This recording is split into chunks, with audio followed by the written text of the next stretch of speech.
शांत समुद्र कधी उत्तम खलाशी तयार करू शकत नाही.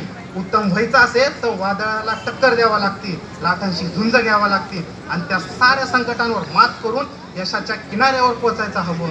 त्यासाठी तुमची कस लागते आणि मग तेव्हा मिळतं ते यश. हे समजणं महत्त्वाचं होतं. कारण माझ्याकडे बोलण्यासारखं खूप आहे, पण ज्याने आयुष्य दाखवलं त्याच्यावर आयुष्यभर बोलण्याची ताकद देखील आहे. की त्या आत्ताच मागं आपल्याची वेळ बंधना केल्यामुळं मी माझे भाषण काय उरकतं गेलं. पण जाता जाता एवढं सांगतो, आयुष्याचा महत्त्वाचा टप्पा तुम्ही यशस्वीपणे पार पाडला बघता.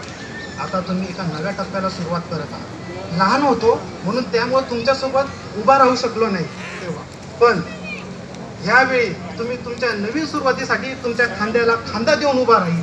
तुम्ही प्रचंड आकाशात उंच झेप घ्या, राहिलेले स्वप्न पूर्ण करा. जसे तुम्ही माझ्या पाठीशी उभे होते तसे मी तुमच्या पाठीशीच उभा राहील. आज जे सेवानिवृत्त होत आहेत त्यांना माझ्याकडून हार्दिक शुभेच्छा. जय जय महाराज. धन्यवाद दादा. यानंतर आपण ज्या क्षणाची अत्यंत उत्कंठतेने वाट बघत आहात, असा आजचा जे आपले सेवानिवृत्त होणारे अधिकारी आणि अंमलदार आहेत यांचा सत्कार या ठिकाणी माननीय पोलीस आयुक्त साहेब यांच्या हस्ते होत आहे. मी विनंती करतो सर्वांना, सर्व वरिष्ठ अधिकारी यांना कृपया आपण पुढे यावं.